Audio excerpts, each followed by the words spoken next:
going to discuss CMS Measure 113, Colorectal Cancer Screening. This is a telehealth eligible measure. The definition of this measure is the percentage of patients 50 to 75 years old who have had appropriate colorectal cancer screening. There are 5 acceptable colorectal cancer screening tests in 2022. These are 1. Fecal occult blood testing annually, 2. Flexible sigmoidoscopy every 5 years, 3. Colonoscopy every 10 years, 4. CT colonography or virtual colonography every 5 years, or 5. DNA test or FIT DNA Cologuard every 3 years. The workflow for this measure is as follows. You're going to make sure that there is one of the above mentioned tests at the correct interval in the patient's chart in an electronic format so it can be found when the chart is searched. So you can look for these in the chart in several different places. You can check in labs for Cologuard and fecal occult blood. You can check in diagnostic imaging for virtual colonoscopy and flexible sigmoidoscopy. You can check in the CDSS alerts, which will tell you about date of colonoscopy. And you can check in the clinical quality flow sheet down under screening in colorectal cancer screening, where you'll see colonoscopy, flex sig, fecal occult blood, and Cologuard or FIT DNA. I'm going to go now through each of the different types of screening and show you where it is ordered and how you can receive it correctly so that it is found in the right place in the patient's chart. We'll start with fecal occult blood testing. The first thing you're going to do is order the appropriate test for the patient. It's ordered through labs. You can order it from any of the 3 labs that we are connected through ECW, Quest, St. Agnes, or LabCorp. You'll find it under Occult Blood Fecal IA. This is transmitted like you would any other lab.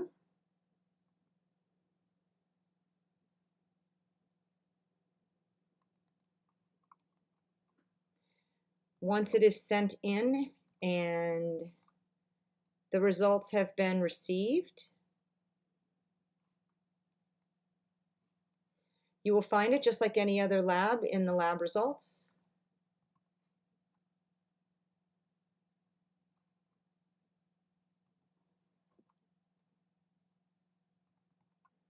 Once this lab has been received and the appropriate results are in, you are going to review it.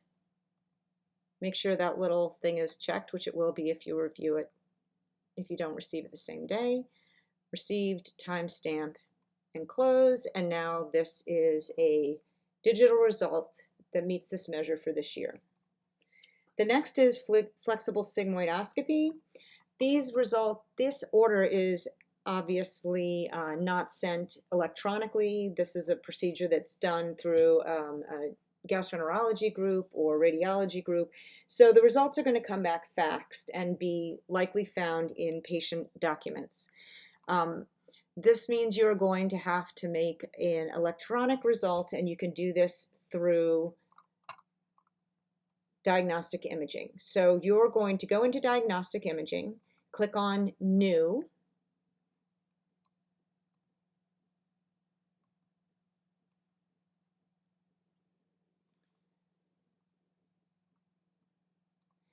and in diagnostic imaging you will find, you're going to have to change actually the labs to all, and you'll find flexible sigmoidoscopy in here. We built this into the system. You'll say OK, so you'll see it right here under the type of imaging. You will select your facility.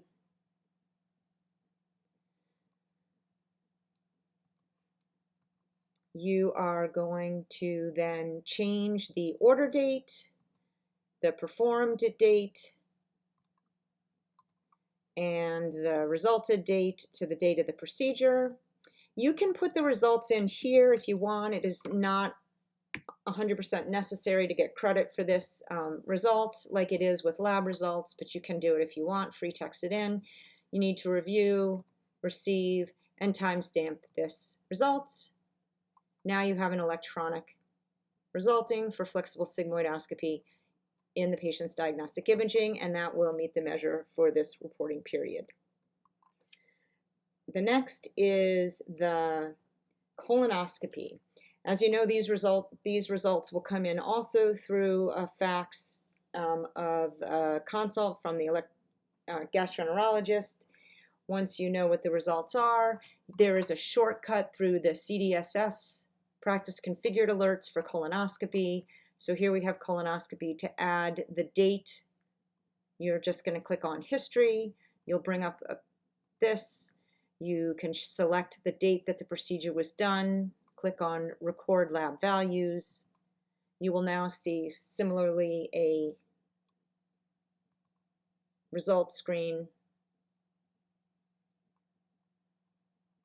You are going to change then the performed date to match the order date, making sure that this little X, this little checkbox is always checked, and therefore this is a bolder font.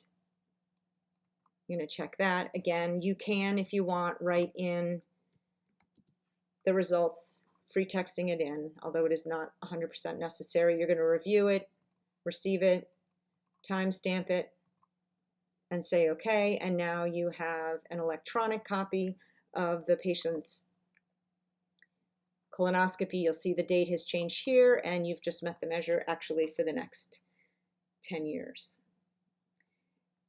Lastly is Cologuard. This can be ordered also through the system, although you cannot transmit it directly to Exact Science labs where we get this test from. So you can go into labs. If you select Exact Science Laboratory, you will see your only option in here is Cologuard. It's here, but you're not going to transmit it like you do other labs. You'll hit OK. And then come over here to Fax Labs. You need to find Exact Science Laboratories in here. And when you hit OK, you will see a fax slip. It's got the patient's name on here, and you send the fax. When you get the results back, it's typically through a faxed result. What you can do now to create an electronic result for this is open up your labs. You will see that Cologuard order that you created when you faxed to the Exact Sciences. Once you click on this, you get a recognizable results page. You need to again, you can change it to the date to match the order date, or at least make sure that you've clicked this little box here to bold the collection date, receive date. Now, because this is a lab result, you do need to have results in this yellow highlighted result column in here. Okay, so this needs to be put in here in order to receive credit for this result in the system. It cannot be left blank. You're going to review it, receive it, timestamp it, and close it. And now you have Cologuard results in here. You can tell that I did this correctly because all three of these dates are populated in here. Now, if you look over on the clinical quality flow sheet, you should see all three of these results that I just created under colonoscopy. Here we've got the colorectal cancer screening for colonoscopy, fecal occult blood, Cologuard, flexible sigmoidoscopy. Obviously, it's going to take the longest of the periods where which is due, which is colonoscopy. Tell you here it's due in 10 years. Exclusions for this measure are as follows. One, that the patient has a history of colorectal cancer or a total colectomy. You can exclude the patient from this measure with this history by right here, colorectal cancer screening not done reason. You click on here, it's going to ask you, say medical reason, and ask you the type of medical reason, and you'll see right here, history of colectomy. You save this and the patient is excluded from this measure going forward. The other exclusions for this measure are 2, hospice care. As you've seen before, the hospice exclusion is found at the bottom of the clinical quality flow sheet. Expand other and you'll see, you'll see patient receiving hospice care is an option at the bottom, and you're just going to select